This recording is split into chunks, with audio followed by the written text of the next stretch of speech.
You look at people with envy when they start their day with a morning run. You sigh as you watch your friends achieve their dreams.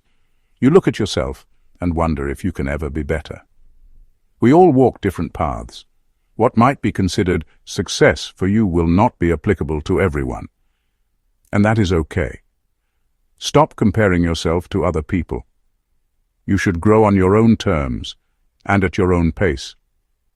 In this book, you will learn the different elements to live a good life. You will learn how to be kinder to yourself because you deserve it. You will learn what it takes to be the ideal person you are aiming to be. Are you ready to learn how to be better? The light that leads to perfect peace.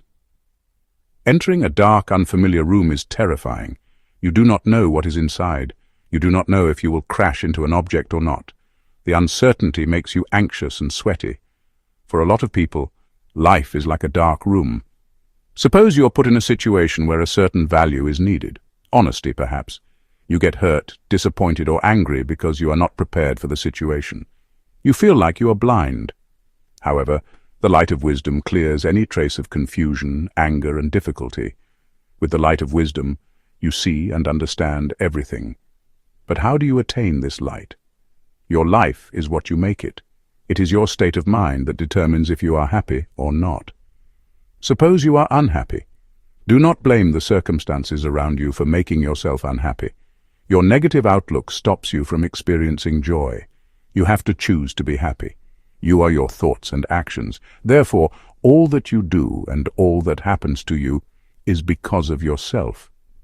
You must choose to be good if you want to be happy. This light of wisdom can be attained by living a noble and divine life. Every day you must choose good over evil, happiness over sadness, victory over failures. Choose to live a divine life, for it brings peace and calmness. Your heart will be filled with compassion and happiness. In choosing this kind of life, you will find perfect peace.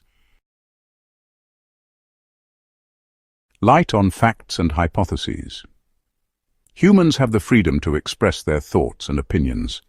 Nothing is wrong with this. But one should always be wary.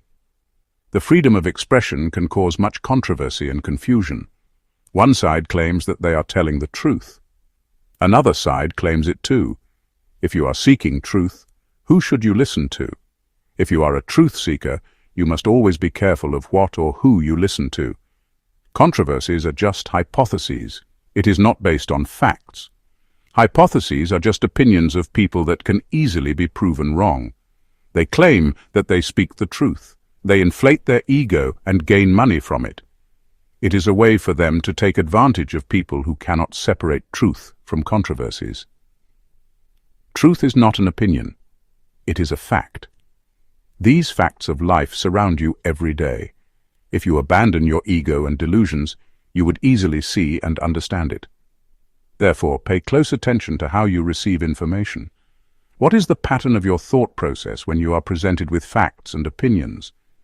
Always remember that you cannot be separated from your mind. What you think is what you are. This might sound absolute, but it is not. You are always a work in progress. As you become more aware of the difference between fact and hypotheses, your mind changes. Never stop seeking the truth, no matter how difficult it may seem. If you need help, you can turn to meditation and devotion to guide you. Many spiritual figures and the wisest men on earth turn to these practices as well. There was a man who approached Buddha because he was seeking answers. The man asked Buddha, "What must I do to attain enlightenment?" The Buddha calmly replied that he had to stop seeking any and all forms of desires. So the man did as he was told and meditated as well. By shifting his way of thinking, he was able to achieve enlightenment. Light on the law of cause and effect. When you hear the word law, what comes to mind? You are probably imagining cold courtrooms and unfriendly faces. Perhaps you might be visualizing a police station. These associations with the word law is quite saddening. The law is not strictly to punish. It is there to protect. Whether it is to protect an individual or a country, the law is there. You are only punished if you violate them. The same thing works with the divine law. This is the law that regulates and protects everything in the universe. It calls for peace and punishes those who enable violence, pain, and ignorance. The law is straightforward. It always chooses a side. If you commit a wrongdoing, you get punished for it. If you do a right thing, you can be happy about it. This is how it should always be. The law is the pillar of justice and kindness. It makes you think about the consequences of your actions. You grow as a person when you learn from your mistakes. As you suffer, you learn to be more kind and patient. You cannot change the law, but you can change yourself. Do not strive for unlawful pleasures. It will not bring you genuine happiness. Do not fantasize about a lawless world either. Nothing good ever comes out of it. The universe is ruled by the divine law. It encourages acts of kindness and condemns violent acts. Therefore, humans must act according to the divine law. It is a part of their nature to seek goodness and avoid evil at all times. Light on values, spiritual and material. In business, you hand over money to get a product or service. This has always been the kind of exchange over human history. You exchange something for something in return. However, this does not apply when it comes to spiritual things. Suppose you approached a teacher and handed him $1. You would then ask him to give you $1's worth of knowledge in religion. It would sound silly, would it not? It is because spirituality is not bought by money. It has a price, yes, but not in the form of coins and bills. If you want to gain knowledge, you must give up a bad habit. If you learn to give up being righteous, wisdom will immediately come to you. Giving up your possessions will also guarantee warm comfort and acceptance from religion. Learn to surrender so that you can gain something better in the end. You must learn to balance both business and spirituality. Business can make you greedy. You spend a lot of time trying to get more money. You end up being selfish, a worshipper to a piece of paper. Realize that money is there to help you survive. It should not be the center of your life. On the other hand, spirituality is here for human growth. It is not just for your own self-development. It is for other people as well. When you give kindness and love to a stranger, the stranger will give it to someone else, and so on and so forth. There is no ounce of greed in spiritual activities. There is just the gratitude of giving and receiving spiritual blessings, such as love and kindness. Spiritual blessings do not only include love and kindness. It also includes goodwill, patience, peace, and unlimited compassion. If you want to receive these blessings, you must pay the price. The price would be giving up your unkindness, selfishness, impatience, cruelty, and hate. You must stop seeking personal satisfaction. Let's say you spend money on a certain product because you need it. You do not wish to take your money back because the product is more important. Going out of the store, you are happy with your purchase. In the light of spirituality, things are a bit similar to business transactions. For instance, you give up your unrighteousness to be righteous. This giving up of unrighteousness means you are never going back. You are determined to live a peaceful life. The similarities between spirituality and business stop there. Material things have material value. Spiritual things have spiritual value. You cannot purchase spiritual value by using money. Sympathy and kindness cannot be picked up in a grocery store. Light on the management of the mind. Have you ever said this to yourself at some point in your life? I would be in a much better place if my family were more supportive. Or perhaps, it is impossible for me to excel at work since I have such lousy workmates. Here is a fact that will most likely shock you. You are responsible for your actions, not other people. An irrational man will always find a way to transfer the blame to other people. It makes him feel good about himself that he is not accountable. An irrational man is a weak man. He cannot admit that he makes mistakes. And so, he takes out his frustrations on other people. He easily gets angry. An irrational man lives a sad life. Hold yourself accountable for your mistakes and shortcomings. It will be unpleasant at first. The bitterness of failure will always sting. But know that acknowledging your mistakes is one step towards wisdom.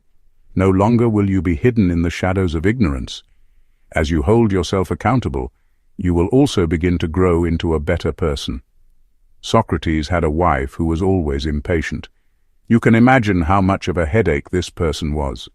But surprisingly, Socrates was grateful to the gods. He said an impatient wife helped him learn to be patient. The best way to test if you have a certain virtue is to live with people who lack it. You grow unselfish by living with selfish people. You become patient when your entire family is impatient. The more your virtue is tested, the stronger it becomes. It is okay to admit that you have blamed other people for your mistakes in the past. You can make up for it by admitting you are imperfect. You are a work in progress.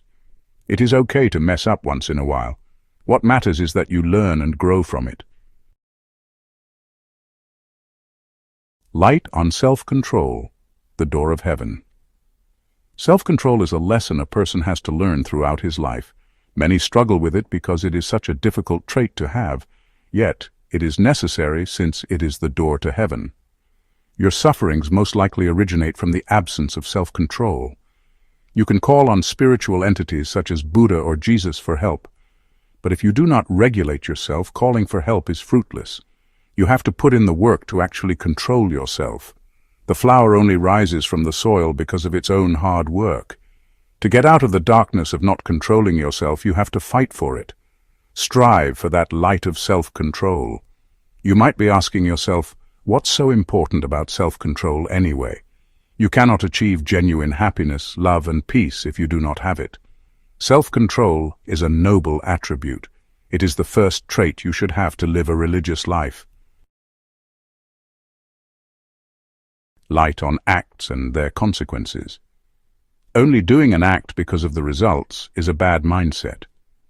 Many are tempted to do evil because of this mentality.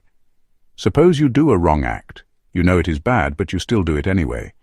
You reason that other people will be happy because of your actions. But you are deluding yourself. You are still wrong. A wise man solely focuses on the act and not the consequences. If you wish to be wise, do this faithfully. Every action you make, consider if it is right.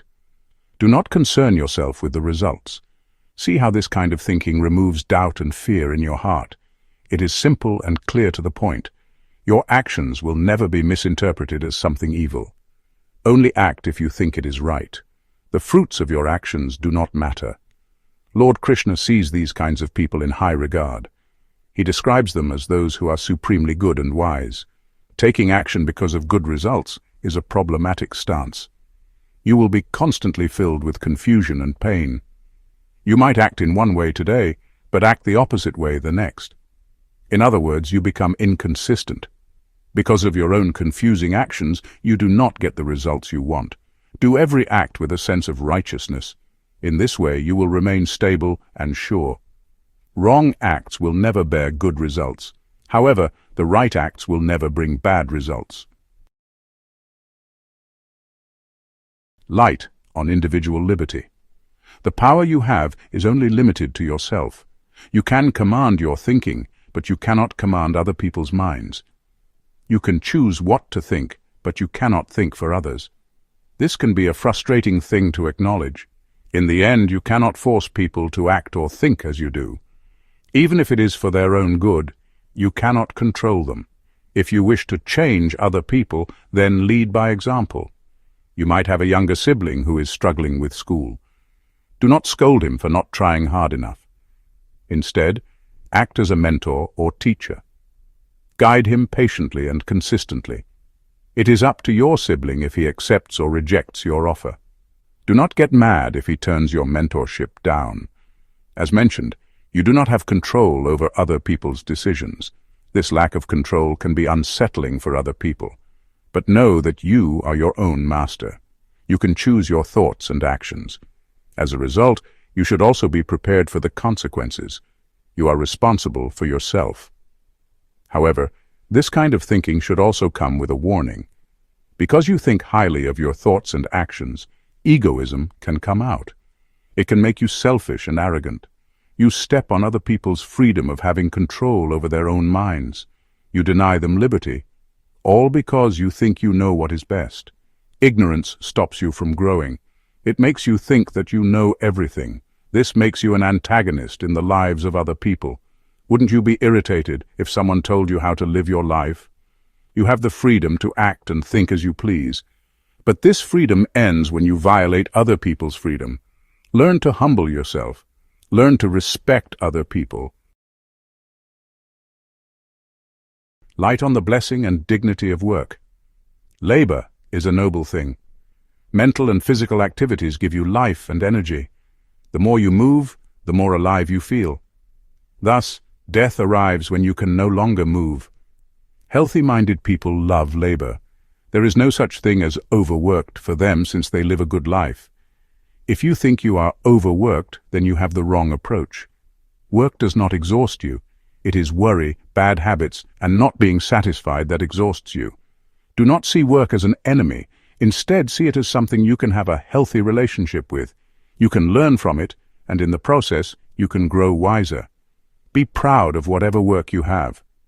Without you, the business would not be as productive. Do not be afraid of work. Do not be lazy or ashamed of your profession. Giving in to your laziness can push you towards poverty and crime. In contrast, a dignified worker will be pushed towards his best self. He will constantly be victorious in his endeavors. All of this is simple, really. You get what you work for. If you do not put in the effort, then do not expect to be rewarded generously. There is no such thing as getting rich without working hard. If one manages to do this, that is considered theft. Are you enjoying the fruits of one's labor without actually laboring? Then you are stealing from another person. Your work makes you stronger and better. Whether it be physically or mentally, you will thrive. Do you still think your work is not a noble one? Then still do it with a noble spirit. Tough times may fall upon you, but keep your chin up. It will all be worth it in the end. Conclusion. You learn that you could achieve enlightenment in every aspect of your life. Enlightenment, in this sense, is all about doing the best you can. You learn that everything that happens to you is because of you. If you want to be successful, you have to go out and strive to achieve it. Remember that you are your thoughts and actions. Take responsibility for yourself. You learned that the law is not as cold and intimidating as you thought it would be. The law governs human behavior. It reinforces this notion. Those who violate the law deserve to be punished. Those who follow it are praised. It reminds you that you get what you deserve. You learn that spiritual values and material values should not be mixed up. Material values ensure that you survive because you seek food and shelter. Spiritual values ensure that you grow better as a person. It encourages you to give and receive spiritual blessings, such as kindness and goodwill. You learn that you should hold yourself accountable. Not acknowledging your mistakes is a move that a foolish man would do. Learn from your failures and see yourself become a better person. You learn that you should focus solely on your actions, not its consequences. Wrong acts will never produce good results, but right acts will never bring bad results. You also learned about being proud of your work. It challenges you and enhances your skill. It also improves your physical and cognitive skills. Do your work with a noble spirit. You will be rewarded greatly for your efforts. Now you have these principles to guide you in everyday life. Strive to apply it as much as you can. You would be surprised at how your life can change. If you love this video, please like, share, and subscribe to our channel for more content. Thank you for watching.